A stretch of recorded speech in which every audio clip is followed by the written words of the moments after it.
It represents colonization and bloodshed. Give it back to India. I don't see why an Indian child from India has to travel all the way to the UK to look at it and pay for it. Welcome back. The debate to return Indian artifacts. One single diamond which is inside there, which is the Kohinoor. It represents colonization and bloodshed. Give it back to India. 105.6 carat Kohinoor. The diamond should be returned. यही वजह है कि अब कोहिनूर को वापस भारत लाने की जो उम्मीद है वो और बढ़ गई। कोहिनूर हीरा पिछले 165 साल से ब्रिटेन में है। भारत में इसे वापस लाने की मांग उठी है। अब जानिए कोहिनूर हीरे के बारे में कुछ महत्वपूर्ण बातें। भारत का गौरव कहे जाने वाला कोहिनूर इस समय ब्रिटेन की महारानी के ताज की शोभा बढ़ा रहा है। कोहिनूर को मुगल शासक अकबर से लेकर शाहजहां तक ने पहना, फिर ये लूट कर ईरान पहुंच गया और वापस भारत आया भी तो अंग्रेज ले गए। अब कोहिनूर हीरे से जुड़ी ना कुछ महत्वपूर्ण जानकारियां हैं, जैसे कि प्राचीन भारत की शान कोहिनूर हीरे की खोज भारत के आंध्र प्रदेश राज्य के गोलकुंडा की खदानों में हुई थी। एक समय इसे दुनिया का सबसे बड़ा हीरा माना जाता था। नंबर 2 पर कोहिनूर का अर्थ होता है कि रोशनी का पहाड़, लेकिन इस हीरे की चमक से कई सल्तनत के राजाओं का सूर्य अस्त हो गया। ऐसी मान्यता है कि ये हीरा पूरी तरह से सिर्फ औरतों और संत के लिए ही भाग्यशाली होगा। हालांकि तब उसकी बात को उसका वहम कहकर खारिज कर दिया गया।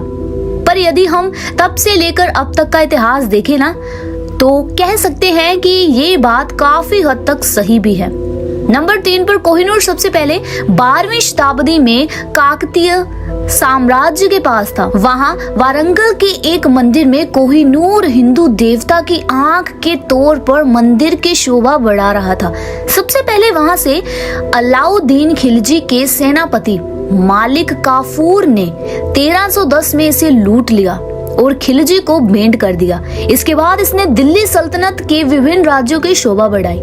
नंबर 4 पर बाबर ने 1526 में ना इब्राहिम लोदी से दिल्ली की सत्ता छीनने के साथ ही इसे भी छीन लिया। अब बाबर के बाद हुमायूं ने इसे बाबर हीरे का नाम दे दिया। तब से कोहिनूर मुगल सल्तनत के पास बना रहा। नंबर 5 पर 1739 में फारसी शासक नादर शाह भारत आया। उसने मुगल सल्तनत पर आक्रमण किया। इस तरह मुगल सल्तनत का ना पूरी तरह से पतन हो गया।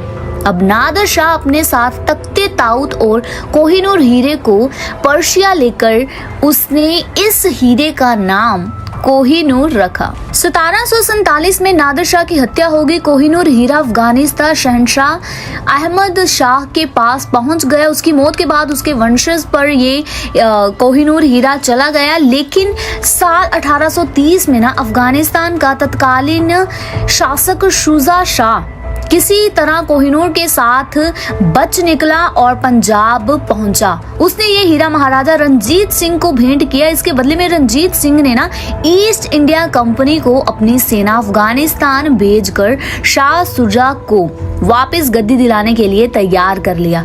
कुछ सालों बाद महाराजा रंजीत सिंह की भी मृत्यु हो जाती है। अंग्रेज सिख साम्राज्य को अपने अधीन कर लेते हैं। इसी के साथ ये हीरा ब्रिटिश साम्राज्य का हिस्सा हो जाता है। अब कोहिनूर हीरे को ब्रिटेन ले जाकर महारानी विक्टोरिया को सौंप दिया जाता है। साल 1852 में महारानी विक्टोरिया को कोहिनूर हीरे की चमक कुछ कम लगती है, इसलिए ना हीरे को दोबारा तराशा गया, जिससे कि वह 186.16 कैरेट से घटकर 105.602 कैरेट का हो गया। महारानी विक्टोरिया को इस हीरे के श्राप के बारे में बताया जाता है। वो हीरे को ताज में जड़वा के 1852 में स्वयं पहनती है और ये वसीयत करती है कि इस ताज को सदैव महिला ही पहनेगी। यदि कोई पुरुष ब्रिटेन का राजा बनता है तो ये ताज उसकी जगह उसकी पत्नी पहनेगी। अब कोहिनूर की वर्तमान कीमत लगभग 150,000 करोड़ रुपए है और 102 कैरेट लगभग 21.600 ग्राम का ये हीरा महारानी एलिजाबेथ द्वितीय के ताज का हिस्सा है।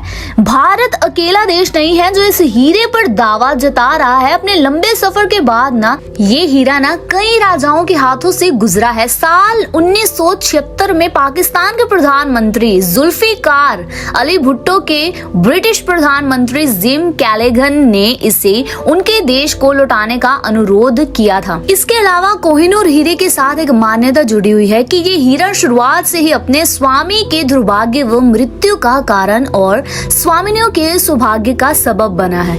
हम ये भी कह सकते हैं कि ये हीरा ना श्रापित है और जो भी इसे प्राप्त करता है उसके बुरे दिन शुरू हो जाते हैं। इतिहास गवाह है इस बात का कि ये जिसके पास रहा ना उसके जीवन में दुर्भाग्य आया। यही कारण है कि इसके हर स्वामी को इससे हाथ धोना पड़ा और अंत में जब ये अंग्रेजों के हाथ लगा तो उनके साथ भी ना यही हुआ। जिस ब्रिटिश साम्राज्य में सूर्यास्त नहीं होता था वो धीरे धीरे सिमटने लगा और आज उनकी स्थिति उसके ऐतिहासिक साम्राज्य से ना कोसों दूर है। परंतु यदि कोई स्त्री धारण करती है इस कोहिनूर को तो उसका उस पर कोई नकारात्मक प्रभाव नहीं पड़ता, जैसा कि इतिहास के उन तमाम स्वामियों के साथ हुआ। तो ये तो था कोहिनूर हीरे के पीछे में छिपा एक रहस्यमय इतिहास।